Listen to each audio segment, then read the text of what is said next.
We are taking a look at a development today that at first glance might just look like a standard geopolitical news update scrolling across your feed. Hmm. You know, the kind of headline you read, process for maybe 3 seconds and immediately forget. Right, the usual daily noise. Exactly. Oh, But our mission today is to completely dismantle that headline.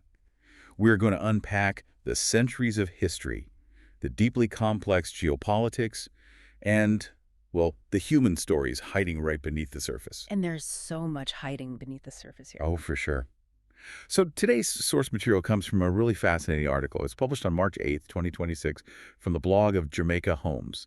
The piece is titled, Jamaica's Quiet Balancing Act in a Changing Caribbean. It's a great piece. It really is. And it starts with an inciting incident that genuinely stopped me in my tracks.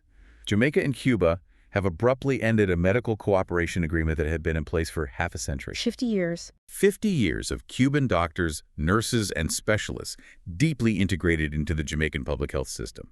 And just like that, the arrangement is over. Okay, Let's unpack this, because we are not just talking about a few doctors going home at the end of a rotation here. No, not at all. We are talking about massive shifting tectonic plates in the Caribbean Sea. It is a phenomenal starting point for a geopolitical discussion.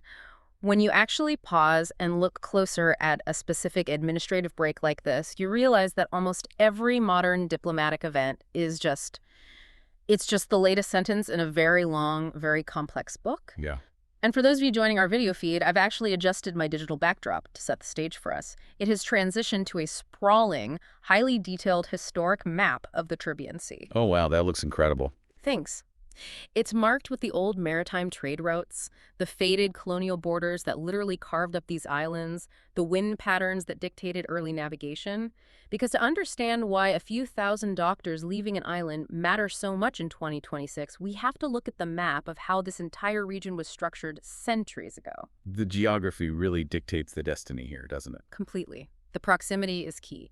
Jamaica and Cuba are neighbors. They are separated by less than 100 miles of water, yet their historical trajectories and their modern diplomatic strategies could not be more different. That map perfectly sets the mood. And I really want to frame exactly why this matters for you, the listener. Whether you work in international relations, whether you study macroeconomic healthcare policy, or, if you simply appreciate a masterclass in how small nations manage to survive in a world dominated by absolute giants, this is a vital case study. Absolutely vital. This isn't just a local Caribbean news story. It is a story about geopolitical survival. It's about how countries with limited physical and financial resources play an incredibly high-stakes game of three-dimensional chess on the global stage. Right. They are constantly balancing the demands of superpowers with the immediate, everyday needs of their own citizens. Geopolitical survival is exactly the right framework. Small island states, particularly in regions that have historically been contested by superpowers, do not operate with the same safety nets as larger, resource-rich nations. They just don't have the margin for error. Exactly. Every single decision, every alliance, every trade pact, and yes, every canceled medical contract has immediate, tangible ripple effects. They don't have the luxury of making a mistake and just absorbing the cost. Yeah. The termination of this specific healthcare agreement is a textbook illustration of that inherent vulnerability. But also, as we'll see today, it's an illustration of remarkable adaptability. So let's get right into the mechanics of the breakup. It's essentially a diplomatic dispute disguised as a healthcare crisis. Based on the Jamaica Homes article, we really need to establish the baseline of what was actually lost here. The scope is massive. It is. This agreement began in 1976. When you think about the political eras, the presidencies, the global shifts we've lived through since 1976, it is an incredibly long time for a bilateral agreement to remain continuously active. Almost unheard of in modern diplomacy. Right. Cuban medical personnel became an absolute staple in Jamaica's public health system. Now they are leaving.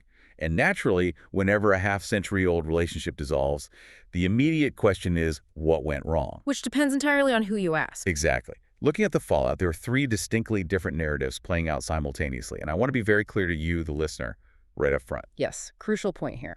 We are not taking sides here. We are not endorsing any of these viewpoints. We are simply reporting the claims exactly as they are outlined in the source material to illustrate the incredible diplomatic friction at play.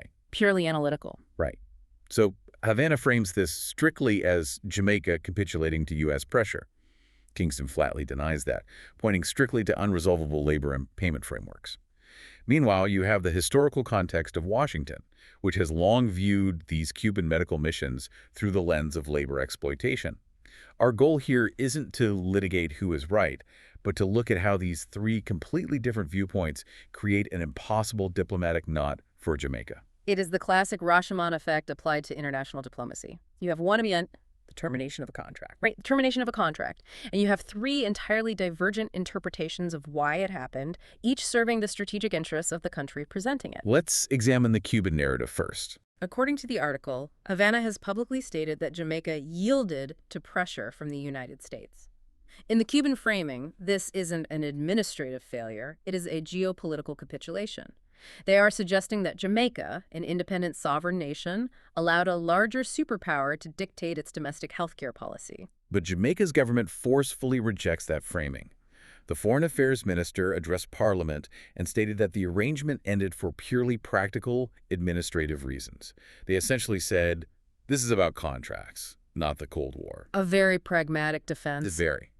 Specifically, the minister cited an inability to agree on the terms of a new framework regarding how the Cuban medical professionals would be paid and whether the overall arrangement met Jamaican labor standards. But wait, if this arrangement was working effectively for 50 years, why did the payment terms and labor standards suddenly become an unresolvable deal-breaker now? Yeah, why now? What changed in the macroeconomic environment of 2026 that wasn't an issue in 1996 or 2006? That is the critical question. And it gets to the mechanics of how these agreements actually function. In traditional Cuban medical missions, the host country does not typically pay the individual doctors directly. Really? How does the money flow then? The host country pays the Cuban government a set fee in hard currency, and the Cuban government then pays the doctors a stipend. Over the decades, as global inflation rises, as the cost of living in Jamaica fluctuates, and as domestic labor laws evolve to require specific minimums and protections for anyone working within the country's borders, friction is inevitable. There's an administrative collision. Exactly. Jamaica is arguing that modernizing the contract to fit contemporary domestic labor standards proves structurally incompatible with how Havana administers these foreign missions. Which brings us to the third element, the United States context. The Jamaica Holmes article points out that Washington's stance is the massive elephant in the room whenever Cuba engages in the Western Hemisphere. The U.S. has a long-standing, publicly documented criticism of Cuba's overseas medical missions.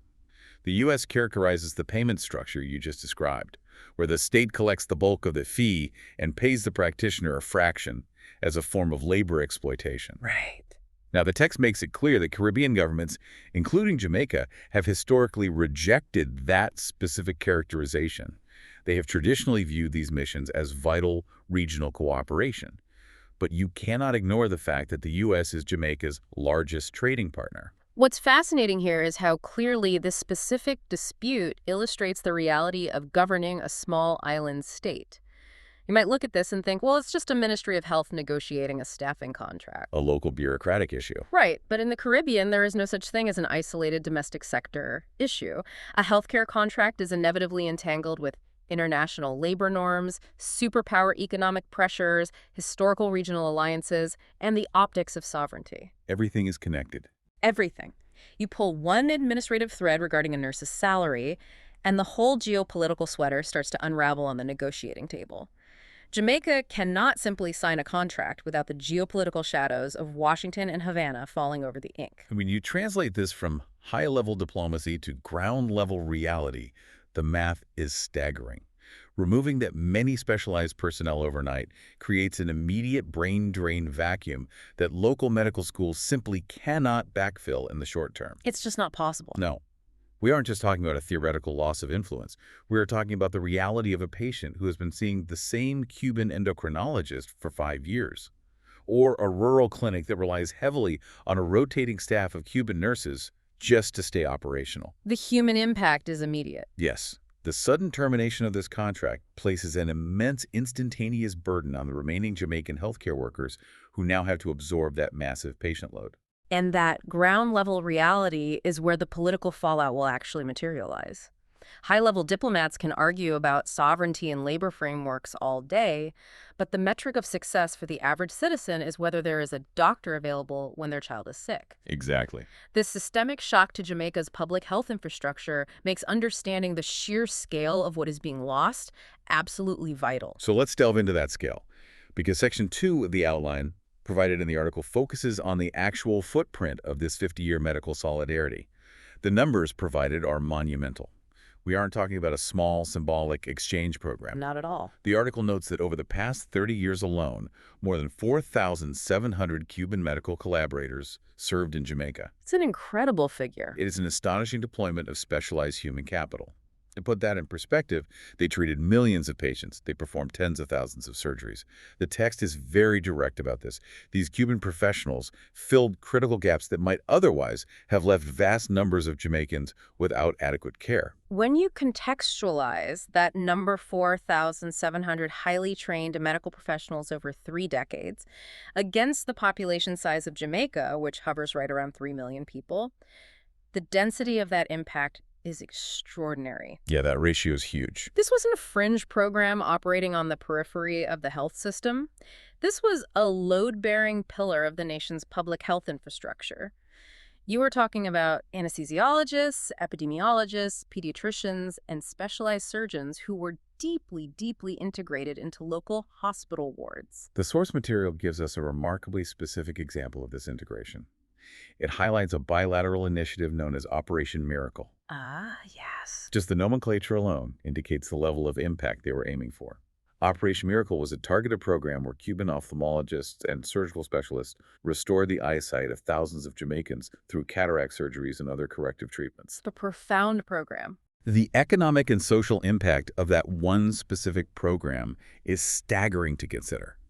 You are taking thousands of individuals who were losing their vision, potentially losing their ability to work, to care for their families, to navigate their communities, and restoring their sight. The downstream economic effects of something like Operation Miracle are immense.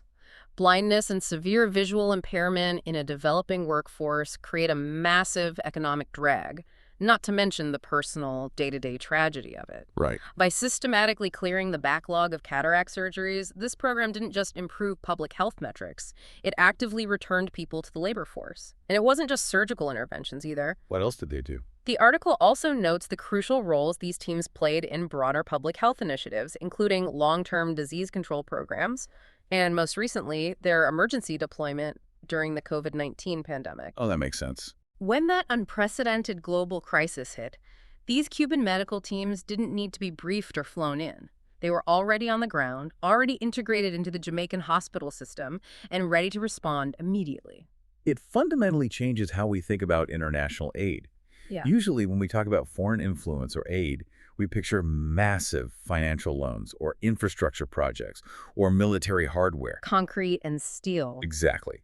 But this is entirely different. How did a nation that is famously under a decades-long economic embargo manage to produce and export this level of highly specialized human capital in the first place? This gets to the heart of Cuba's overarching global strategy, which the article touches upon the concept of medical diplomacy.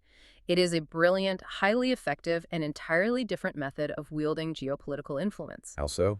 Most global powers build their international leverage through economic dominance, exporting manufactured goods, controlling supply chains, or projecting military force. Cuba, entirely cut off from traditional avenues of economic expansion due to the U.S. embargo, had to innovate. They had to find another way. Exactly. They made a strategic, state-level decision to invest disproportionately in a world-class medical education system. They then began exporting that healthcare expertise. They built global solidarity, forged vital regional alliances, and generated immense international goodwill by sending highly trained doctors to nations that desperately needed them. But is it purely an act of international solidarity, or is it a calculated transaction? Because clearly the Cuban state is benefiting from this arrangement as well. Oh, it is absolutely both. It is a dual-purpose strategy. On one level, the doctors are providing genuine life-saving care that builds legitimate grassroots goodwill in the host countries. On the state level, it is a highly calculated diplomatic tool. Leverage. Exactly. It provides Havana with leverage in the United Nations, it secures votes in regional organizations, and crucially, it brings in hard currency.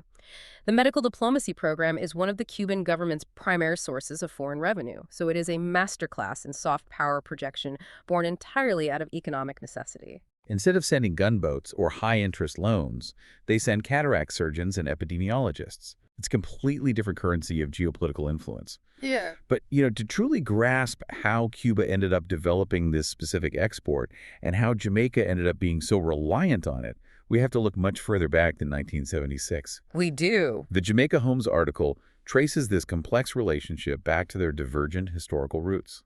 To understand the breakup, we have to understand how these two islands were formed in the first place. The historical context is not just background noise here. It is the operating system for everything happening today. You cannot understand the modern Caribbean or the intricacies of this medical agreement without confronting its colonial scars. It's unavoidable. Truly. As the text explicitly points out, both Cuba and Jamaica share remarkably similar and deeply violent origins. They did not start out with these vastly different geopolitical strategies. They started from the exact same traumatic baseline. The article details that baseline, beginning in the late 15th century with the arrival of Spanish colonization. This period completely devastated the indigenous Taino populations on both islands. A total demographic collapse. Exactly. Following that collapse, the European colonial powers introduced plantation agriculture. This wasn't just farming. It was a brutal industrial-scale economic system that relied entirely on the mass exploitation of enslaved African labor. The sugar machine. Right. Both islands were forged in this exact same crucible. The plantation economy, particularly the cultivation of sugar, generated immense world-shifting wealth for the empires back in Europe. But as the author of the piece writes, it left deep scars across Caribbean societies. The demographic makeup, the racial hierarchies, the initial economic structures, they were all dictated by the brutal requirements of the sugar trade. They were essentially twin economies for centuries. Extractive, incredibly profitable for the colonizers, and absolutely devastating for the enslaved populations. But eventually, their paths began to diverge slightly. How did the split start? Well, Jamaica fell under British rule in the 17th century, while Cuba remained a fiercely guarded Spanish colony all the way until the end of the 19th century. That linguistic and imperial difference set them on slightly different tracks. However, the true, definitive split, the moment that fundamentally altered their national DNA and set the stage for this modern diplomatic tightrope, happened in the 20th century. Here's where it gets really interesting. Let's examine that 20th century split, starting with Cuba. The text explains that Cuba's trajectory was entirely and violently transformed by revolution. In 1959, Fidel Castro's guerrilla forces overthrew the U.S.-backed Batista regime. A monumental shift. This didn't just change the local government, it created a socialist state just 90 miles off the coast of Florida that aligned itself heavily with the Soviet Union. Cuba instantly became one of the most intense, high-stakes geopolitical flashpoints of the entire Cold War. This realignment culminated, of course, in the 1962 Cuban Missile Crisis, bringing the world to the absolute brink of nuclear war. And while the world was focused on the missiles and the superpower standoff, internally, the Socialist Revolution was fundamentally restructuring the Cuban state. The government, despite facing severe and immediate economic embargoes from the United States, made a mandate to invest massively in universal education and healthcare. They doubled down internally. They effectively socialized all medicine. And that intensive, localized internal investment is exactly what produced the massive cadre of medical professionals that they would later export. Their domestic revolutionary policy created the very tool, the medical brigades, that would become the cornerstone of their foreign policy for the next 6 decades. Now compare that explosive revolutionary path to exactly what was happening in Jamaica during the exact same period. It is a stunning contrast. In 1962, the very same year as the Cuban Missile Crisis, while Havana was staring down Washington, Jamaica was quietly moving toward independence through a totally different mechanism. Jamaica gained its sovereignty from Britain, not through armed revolution, but through negotiation. They lowered the Union Jack, raised the Jamaican flag, and established a parliamentary democracy, maintaining their ties to the British Commonwealth and the broader Western economic system. I am actually shifting my visual backdrop again to reflect this specific divergence. Let's see it. The historic map has faded into a split-screen visual of the Cold War era. On the left, we see 1959 Havana, the kinetic energy of the revolution, the military fatigues, the radical restructuring of society. On the right, we see in 1962 Kingston, the formal, bureaucratic lowering of the flag, the diplomatic transition of power, the establishment of a Westminster-style parliament. It is the ultimate visual representation of revolution versus negotiation. Two islands sharing the exact same colonial origins, stepping into the modern era through entirely opposite doors. But the article makes a crucial point. Mhm. Just because Jamaica chose negotiation and parliamentary democracy doesn't mean they were immune to the ideological currents of the Cold War. They weren't just passively observing from the sidelines. Definitely not. The text highlights a fascinating period in the 1970s under Jamaican Prime Minister Michael Manley. Manley led the country toward democratic socialist policies, advocating for a new international economic order and greater self-reliance. And it was precisely this ideological shift that briefly brought Jamaica and Cuba into a much closer, deeply cooperative orbit. The timing is crucial there. Exactly. In fact, this was the exact era when the Medical Cooperation Agreement was originally signed in 1976. That 1970s period is essential to understanding the depth of this relationship. Manley's embrace of democratic socialism and his willingness to engage warmly with Fidel Castro sent shockwaves through Washington.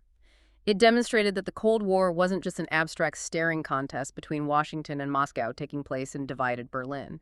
It was playing out actively in the warm waters of the Caribbean Sea. Right, in America's backyard, as they called it. Exactly.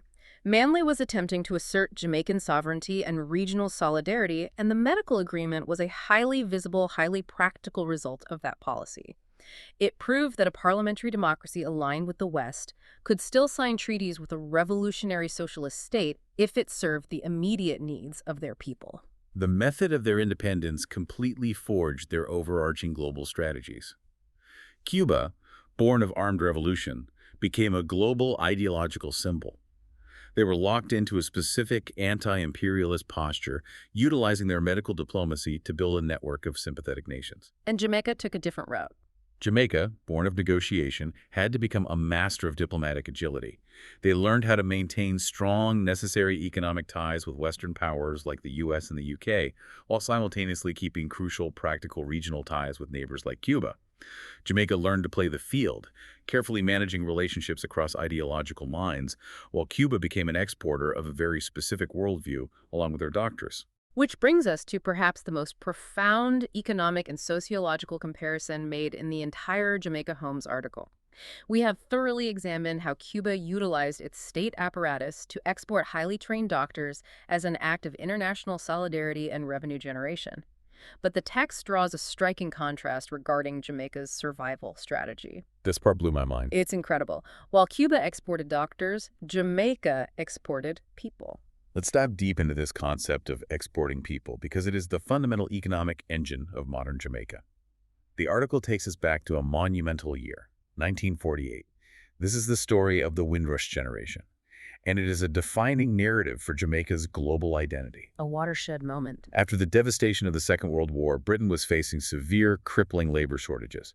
They needed to rebuild their economy, their infrastructure, quite literally rebuild their bombed-out cities from the rubble. To do this, they invited colonial citizens from the Caribbean to migrate and fill these massive labor gaps. In 1948, the ship Empire Windrush arrived in London, carrying hundreds of Caribbean migrants, a vast number of them Jamaicans. And that single ship was just the vanguard. Over the following decades, hundreds of thousands of Jamaicans and other Caribbean nationals traveled to the UK and later to the United States and Canada. The text lists the foundational roles they filled in post-war Britain.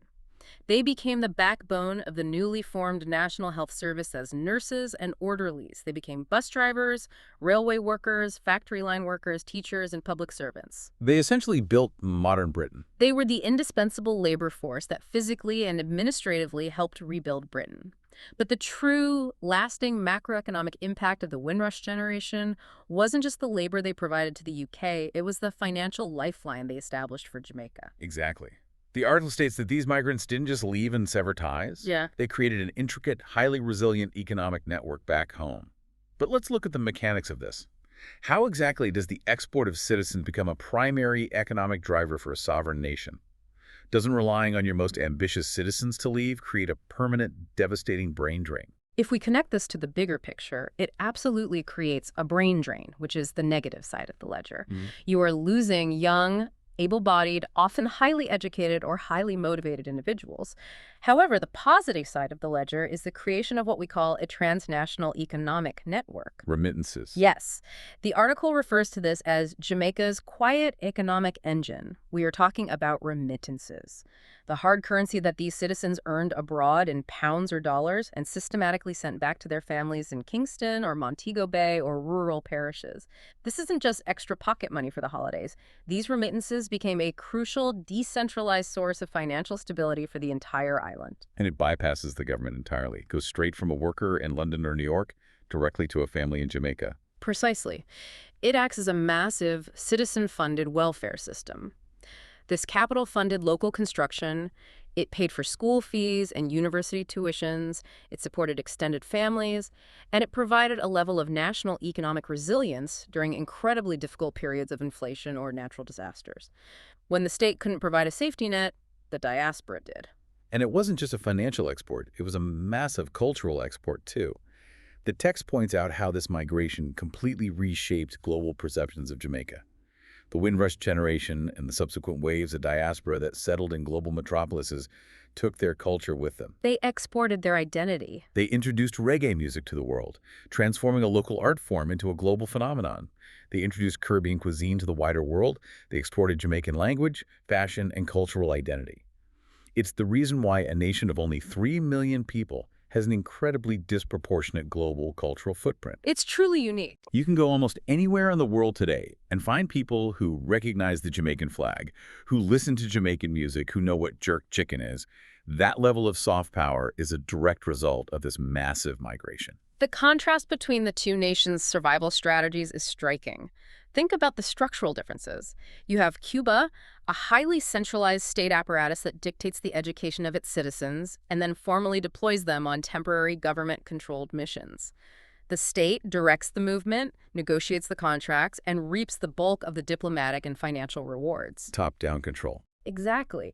On the other hand, you have Jamaica, a state that essentially relies on private citizens making the deeply personal choice to leave their homes, navigate foreign immigration systems, build entirely new lives in different countries, and voluntarily send a portion of their hard-earned money back home out of familial love, duty, and national pride.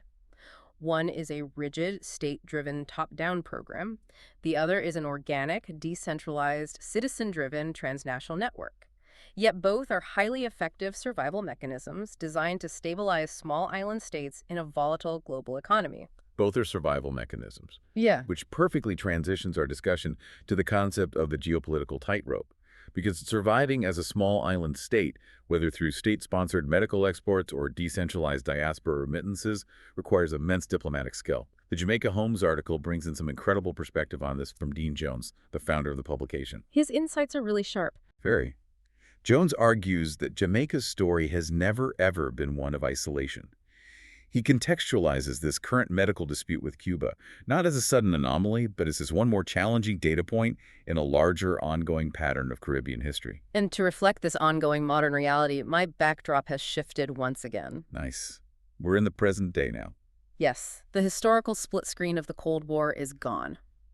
We are now looking at a modern, vibrant, bustling cityscape of Kingston today. You can see the historic colonial architecture blending seamlessly with modern commercial high-rises, busy multi-lane streets, and a massive, active commercial port in the harbor. It is a visual representation of the constant, ongoing balancing act that Dean Jones describes in the text. It shows a city deeply connected to global trade, yet grounded in its specific geography. Let's break down the mechanics of this balancing act. Dean Jones argues that small states must constantly navigate the massive expectations of larger powers while simultaneously protecting their own people and maintaining regional solidarity. Jamaica is effectively performing a diplomatic high-wire act without a net. It's incredibly precarious. On one side, you have the United States. The U.S. is an absolute economic behemoth. It is Jamaica's largest trading partner by a massive margin. It controls vital international lending institutions. It is the primary destination for Jamaican migrants and the largest source of those critical remittances we just discussed. Maintaining a close, cooperative, and positive relationship with Washington isn't just a political preference for a Jamaican prime minister. It is a vital economic imperative. You cannot govern Jamaica effectively if you are openly hostile to the United States. However, on the other side of the tightrope, Jamaica has historically maintained cordial, cooperative, and highly practical relations with Cuba. They recognize the absolute necessity of regional solidarity. Cuba is a neighbor. They share the Caribbean Sea. When hurricanes hit, or when there is a regional public health crisis, or when you simply need thousands of specialized doctors to staff rural clinics, Cuba has historically been there. It's the definition of being caught between a rock and a hard place. How does a Jamaican prime minister sit in a room with U.S. trade representatives discussing regional security and economic tariffs, and then turn around and sign a bilateral agreement with Cuban medical attaché? It requires an unbelievable level of finesse. The supreme pragmatism required is staggering. Dean Jones captures this tension perfectly in the article. Let me read his exact quote. Jones says, "That balancing act is not weakness. It is the practical reality of living in a global system where influence is unevenly distributed." Where influence is unevenly distributed. That phrase is the thesis statement for the entire geopolitical reality of the global South. Small island nations rarely, if ever, have the luxury of ideological purity.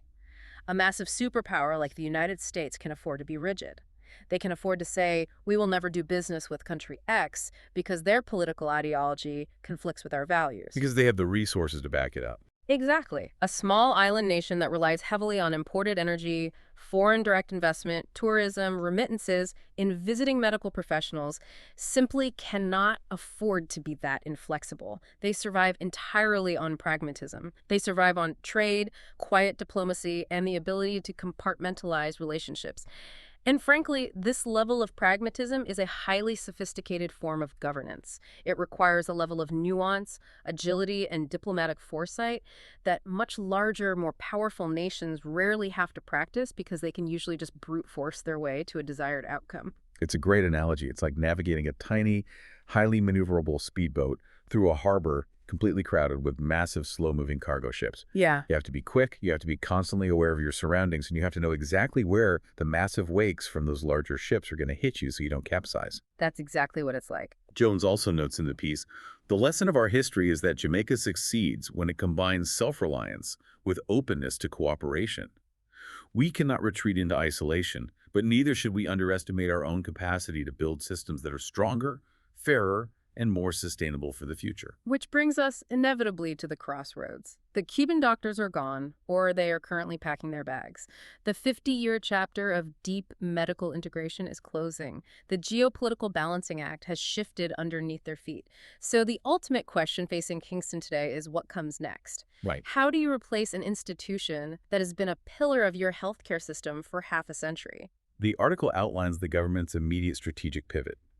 The health minister clearly recognizes the sheer magnitude of the gap left by the departing Cubans. The immediate plan involves a multi-pronged approach. First, there is a mandate to heavily invest in training more Jamaican specialists locally. Which is the ideal long-term solution.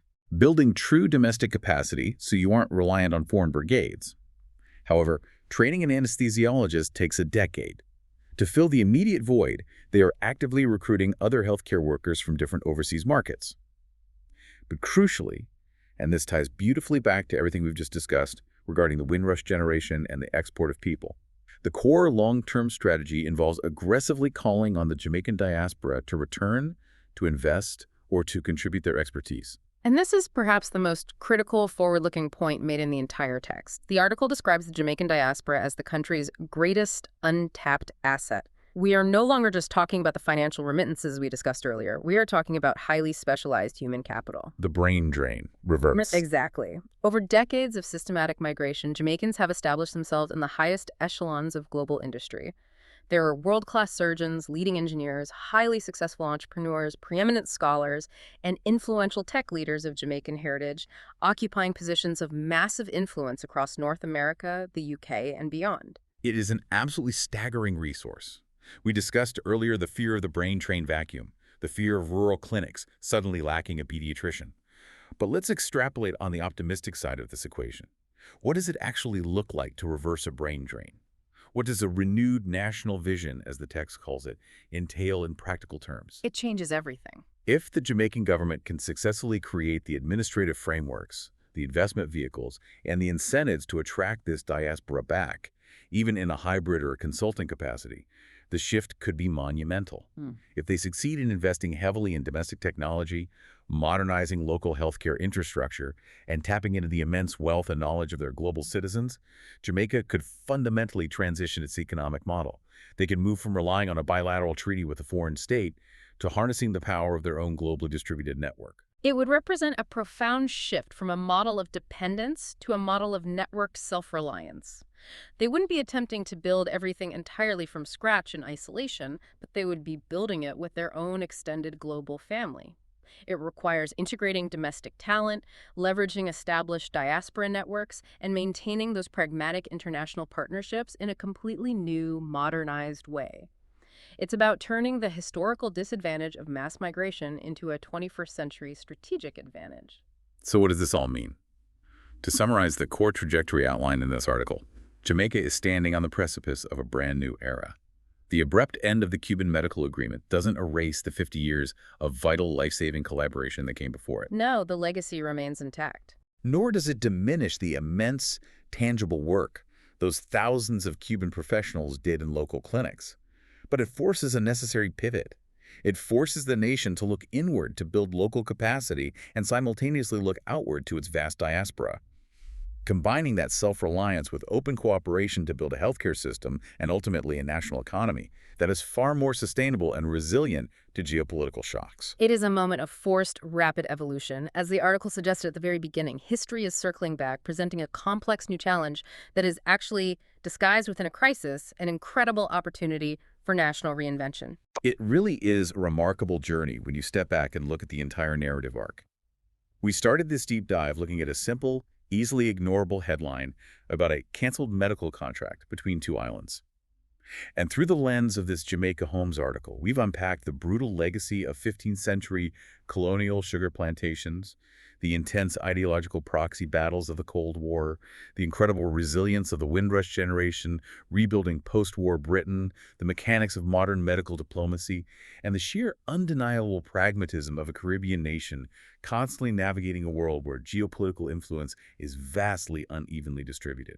It is a powerful testament to the fact that absolutely nothing in global affairs happens in a vacuum. Every current event is tethered by deep, often invisible historical roots. And looking closely at those roots, particularly the evolving role of the global diaspora, raises an important question. A final thought I want to leave you, our listeners, with today. Let's hear it. The source material heavily emphasizes the Jamaican diaspora as the ultimate untapped asset, the vital key to the nation's future survival and prosperity. So I want you to consider this. If a nation's most highly skilled citizens, its primary wealth generators, its top medical minds, and its greatest intellectual assets live almost entirely outside its physical geographic borders, how does that reality redefine what a nation actually is in the 21st century? Are we rapidly moving toward a geopolitical landscape where the most powerful, the most resilient states aren't necessarily the ones with the largest contiguous landmass or the most overwhelming military weaponry, but rather the ones with the most deeply connected, loyal, and integrated global human networks? That is an incredibly provocative thought to end on. A nation defined not by the strict lines on a map, but by the strength and reach of its global bonds. Thank you so much for joining us on this deep dive today. We hope you found this exploration of the geopolitical undercurrents as fascinating as we did. Keep questioning those simple headlines. Keep looking for the centuries of complex history hiding right beneath the surface of the daily news cycle, and we will see you next time.